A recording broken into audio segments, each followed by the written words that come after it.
have a good or half a mind to do something, to supersize your business, perhaps. Sharon Horne-Ellstrom here, and our idiom for today is to have a good mind to do something, or which was the earlier version of this expression, or to have half a mind to do something. Now, I hate to admit it, but I have used this expression on occasion, usually with my kids or my ex-husband when I was a little exasperated or frustrated about something. I have half a mind to go to the store. I have half a mind to ground you. I have half a mind to take away your paintball guns. When I caught my son after school one day, there was a lot of traffic coming home from the other side of the Twin Cities in corporate America, and I had a big commute usually on the way home. And sometimes the bus would get home before I did, and the kids would get home. And one day I came home to my son chasing his little sister around with his paintball gun. Now, to his credit, he had padded her up and helmeted her and protected her. He had pillows wrapped around her. It was hilarious, but he was still shooting at her with a paintball gun. And I don't know if you've ever played paintball, but it hurts when you get shot with those paintballs. So she wasn't hurt at all, but it was a shock and a surprise. But it's not the only thing I came home to my kids doing once in a while that was mischievous. They were definitely high energy children. So to have a good mind to, or half a mind to, means that we are, if we have a good mind to do something, we're strongly inclined to do it. If we have half a mind to do it, it means we're kind of thinking about it, but we're not committing to it. We haven't committed to doing it, and that we're not going to do it for sure.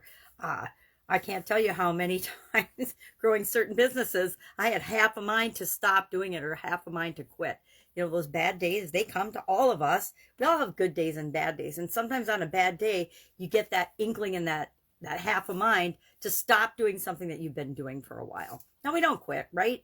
As business owners, as entrepreneurs, as leaders, we don't quit. We realize that the challenges are there to show us something and teach us something.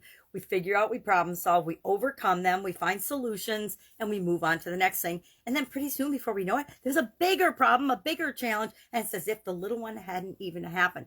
But they're all just little building blocks. So as we grow and expand and build and supersize our business, when we get those bigger problems, those bigger challenges, we know that we can handle them because we've handled all the little ones along the way.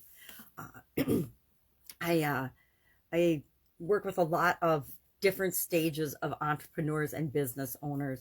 And it's interesting, whenever we're at a different stage in our business, we like to think that someday we're going to arrive and we're not going to have any challenges or any problems in our business. And if somebody has led you to believe that, no matter how much we automate, no matter how much we do, no matter how much we train and coach and teach and plan and organize, there will always be problems and challenges in our life. That's what keeps us going. That's what causes us to move and grow and stretch our comfort zone and become more of who we're supposed to be as human beings. So, you know, the life that never challenges us would be a pretty boring life, at least in my opinion. I've adopted the belief that challenges are fun, and just like problems, they're just little stepping stones to achieving and creating what it is that we want.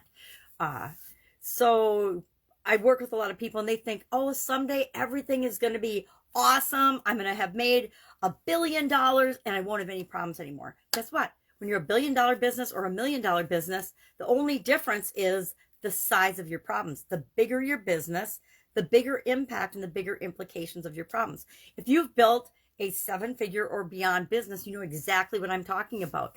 You don't just have yourself. You know, a lot of times when we start out as entrepreneurs, we're starting a business and it's just us and maybe a few other people that are impacted. But by the time we reach the million and the $1 billion level, chances are we've added people to our organization, and there are now a lot of people depending on us. So that makes it a bigger problem, a bigger decision, a bigger choice.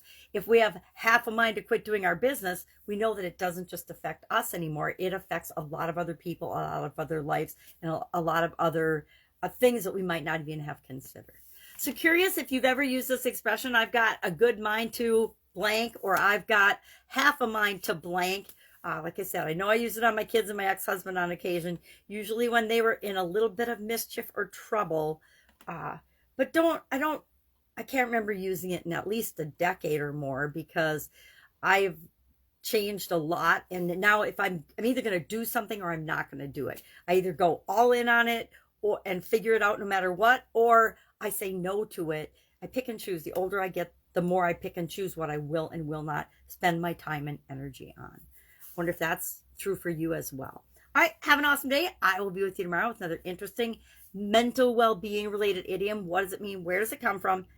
Did I say this one came from the 1500s? I don't think I did. This one actually originated in the 1500s by John, I have to look, grab a magnifying glass, by John Bale in his work King Johann, or Johann, around 1550. That's when it first appeared in writing. So this is one of those idioms and expressions that's been around for hundreds and hundreds of years. Whether we've used it or not, we might have heard it, or people that we interact with may have been impacted by it. So even if we don't use it, even if we don't think it and feel it, maybe people that we work with do.